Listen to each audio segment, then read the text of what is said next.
Update. I refused to give free legal advice to my friend and her boyfriend. Friend's boyfriend went nuts. Original post. I, 27, female, just want some perspective on this. Throwaway for obvious reasons. A bit of background info. Julie, also 27, female, is a good friend from school. We used to be close but have drifted apart and don't see each other as much as we used to. John, 32, male, is her boyfriend. We used to be close, but he has been cold toward me recently. They have both opened a business, and I am a lawyer at a decent-sized firm. A few days ago, I got a text from my good friend Julie out of the blue, wanting to meet up. I was thrilled because Julie has bailed the last couple of times I've organized things. We met up, but the whole time Julie kept fishing for free legal advice about her business, which I politely refused. I refused for many reasons. She sought advice in an area of law I have minimal experience in. It goes against the conditions of my practicing license. What she wanted me to do would take up most of my limited free time, and in my jurisdiction, there are rules and many warnings against giving free legal advice to the friends and family. It has the potential to ruin my career, a career I have just begun. I also don't want to mix my professional and personal life. The area of law I practice in is emotionally draining and intensive. I love it, but for the purposes of self-preservation, I want my spare time to be work-free. While I am more than happy to lend a sympathetic ear to friends, I find it a bit much to continuously put on my lawyer hat and provide solutions, opinions, and free legal advice to everyone who asks. It's not a nice feeling to know you're being taken advantage of. I politely refused Julie and told her that I really wasn't comfortable giving away free legal advice, but if she wanted recommendations, I would gladly provide her with a list of capable lawyers. She said it was okay, and we had a meaningful chat. It was really pleasant to be able to speak to her again. Last night, I was at a catch-up dinner with a couple of friends and our significant others. Julie and John happened to be there and were giving me the cold shoulder. I ignored it for most of the night, until we took our seats at the table. John started making snide remarks about lawyers, the usual stereotypes. I laughed it off, as did everyone else. However, things took a turn for the worse, and his comments became nasty and personal. He said horrible things, like I must be sleeping my way to the top, that I must have connections to have gotten my job, that I am unethical and lack moral virtue like all lawyers, that I am greedy, and the icing on the cake, you must not be a good lawyer because you were unable to help us with our simple legal problem. I was pretty pissed off, because who the heck does something like this over dinner? It was horrible, awkward, and just mean. I was mortified and didn't know what to say or do. I felt so small. I ended up excusing myself from the table to go cry. When I came back, I evidently looked like I had been crying, and now John was pissed, saying that I couldn't take a joke and had no sense of humor. I woke up in the morning being bombarded with text messages from John and Julie about how I am horrible, how I made them look bad, what? And how this would all have been avoided if I had just helped them in the first place. I responded and said that if I ever was going to help them, they had blown their chances based on how they had acted. John has lost the plot and has been sending me menacing messages and has threatened to ruin me. Reddit, how the heck do I handle this? Now for the top advice before reading the update. Cut contact and block them. If they continue, report them for harassment. I am so sorry your friend is doing this to you, but this is ridiculous. If she were your friend, she wouldn't be doing this. She knows you can't give legal advice like that, which makes it so ironic that John called you unethical. WTF. Also, why the heck didn't anyone stand up for you at supper? Jeez. I was a bit upset that no one stood up for me, but I think it was because everyone was really shocked. John has always presented himself as nice and as the guy everyone wants to be with. I would wash my hands of these friends if I were you. You have every right in the world to refuse to have your free time infiltrated by people close to you digging for legal advice. I mean, correct me if I'm wrong, but don't most lawyers offer free consultations? Couldn't they have just as easily made a proper appointment with you during your office hours? Hold your ground. If they wanted to shed light on this whole thing to ruin you, they would end up humiliated, and you would receive a pat on the back from your employers for one, being loyal to their firm, and two, being loyal and respectful to yourself. What you do is worth something, and people who come around only when they want something aren't worth gifting it to for free. If you are worried, I would bring this situation to a seasoned higher-up at the firm. Sorry if I'm a little all over the place. I'm irritated for you and a little under the weather. Thanks so much for this. It's made me feel a bit better. What annoyed me the most is how they made me out to be this super selfish, greedy a-hole who doesn't give a second thought to their friends. It's offensive because I am nothing like that and have done so much for them in the past. Heck, the only reason John is living in my country is because I wrote an amazing stat deck about him and his relationship. What they want me to do is freaking time-consuming and, as I said, out of my area of expertise. I don't want to finish an exhausting, draining day of solving other people's problems, only to be bogged down researching and solving the problems of someone ungrateful. I guess most of all I'm pissed off because I didn't think this would end a friendship. Normally, the relationship ends after you dish out free legal advice, not before. Now for the update. So first things first, thank you so much to everyone who responded. I'm surprised that my post gained the amount of attention that it did. I honestly can't express how thankful I am for all the private messages I received expressing concern. It's nice to know that there are some really awesome people out there who care enough to listen and help me in my time of need. In the original post, I expressed concern about John sending me really nasty text messages. I know a lot of people told me that I should go to the police and make a report. In the end, I decided not to.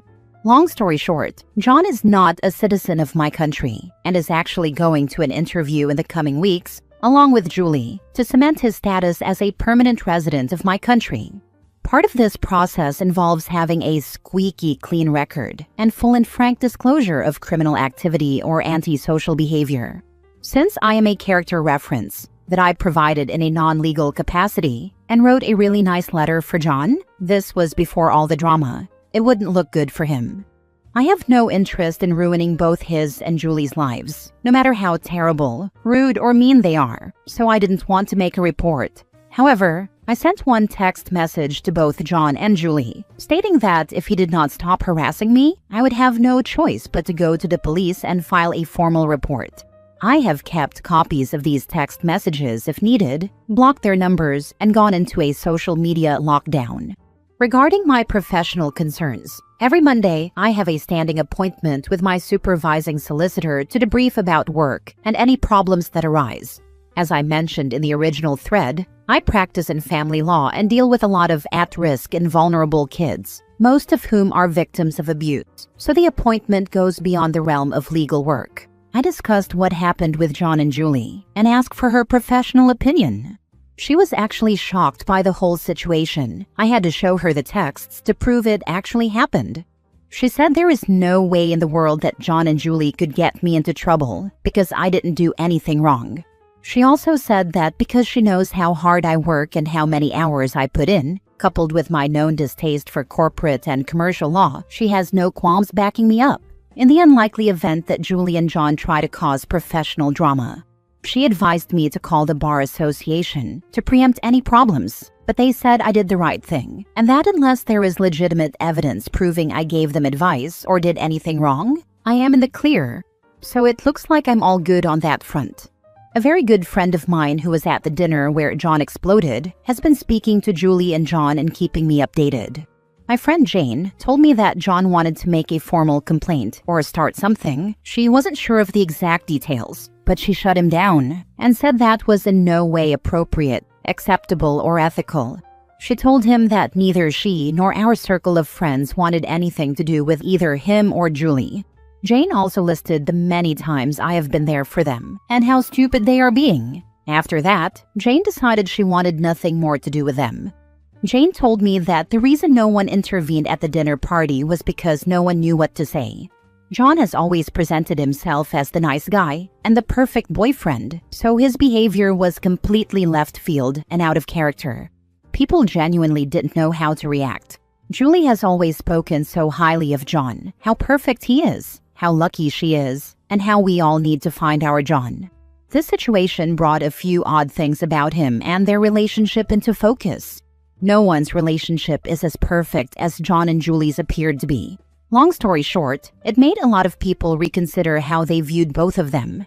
Someone in the original post pointed out that their outburst and insistence on help were probably symptomatic of a bigger problem, and they were correct.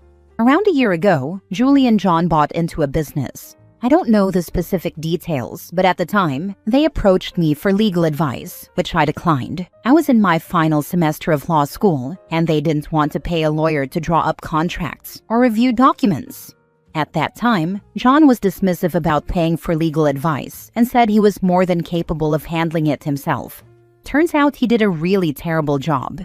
They are losing money, owe a lot of people money, have angered many people, and are generally being screwed over by a contract in place. This is what Jane told me. I feel bad for them, I really do, but there is literally nothing I can do. Yes, I am a lawyer, but as I've said time and time again, this is not my area of practice. It's like asking a cardiologist to perform a lobotomy. My expertise is family law. While I have a rudimentary knowledge of business and corporate law, the kind of advice they need is well beyond the scope of what I can provide. After much thought, even if I had the ability, I don't know if I would want to help. The sense of entitlement and blatant disrespect they've shown me has really upset me. While John has been a monumental douche, what hurts the most is Julie. She was meant to be an old friend, and it really freaking hurts.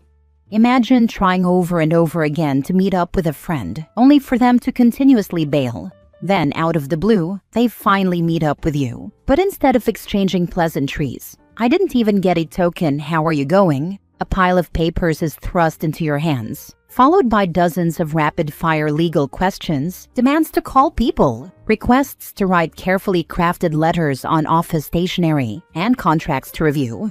I'm not dealing with that. I don't want to finish work only to be inundated with more work. I know I've been used, but what's worse is the disrespect, the lawyer jokes that were barely disguised attacks, the assumption that she'll do a whole heap of work for us just because. How someone even gets into that mindset astonishes me.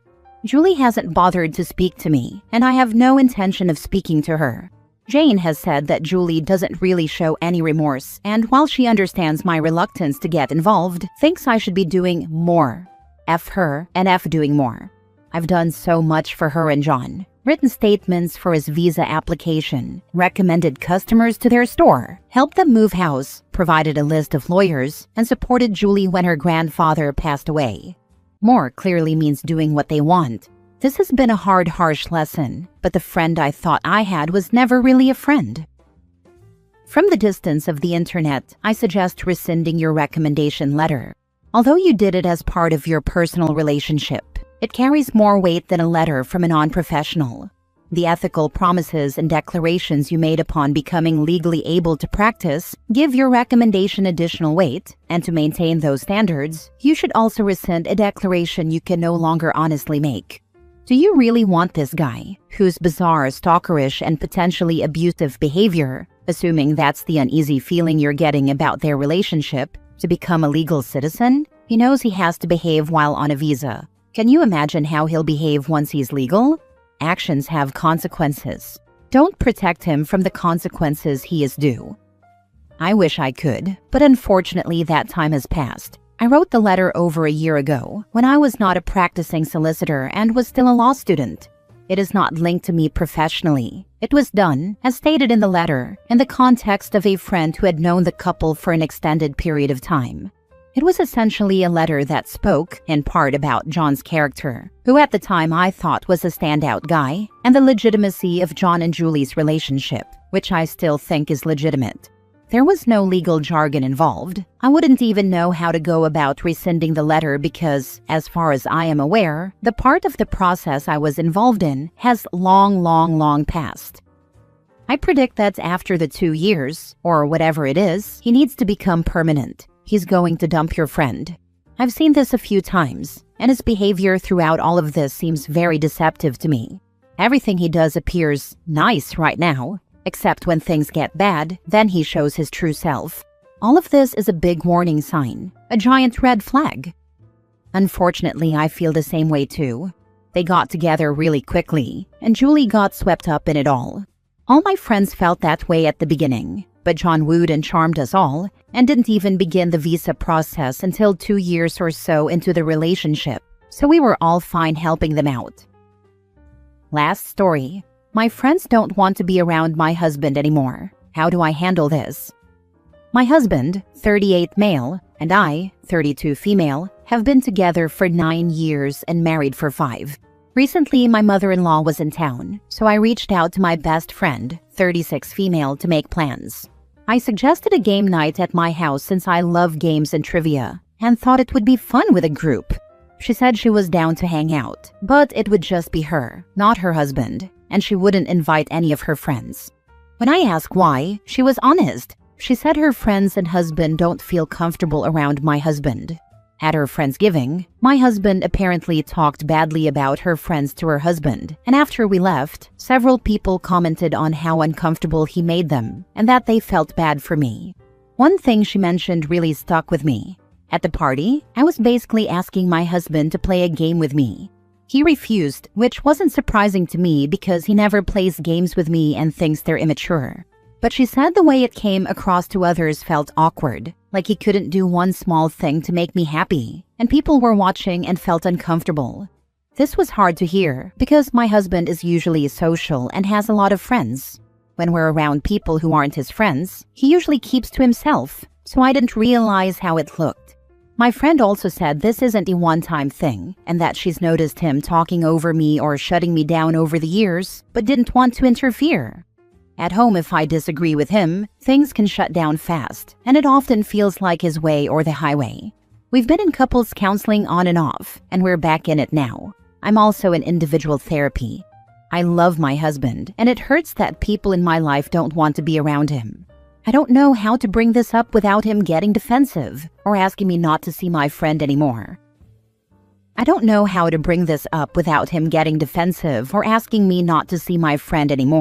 If this is how you think he will react, how do you see this ever improving?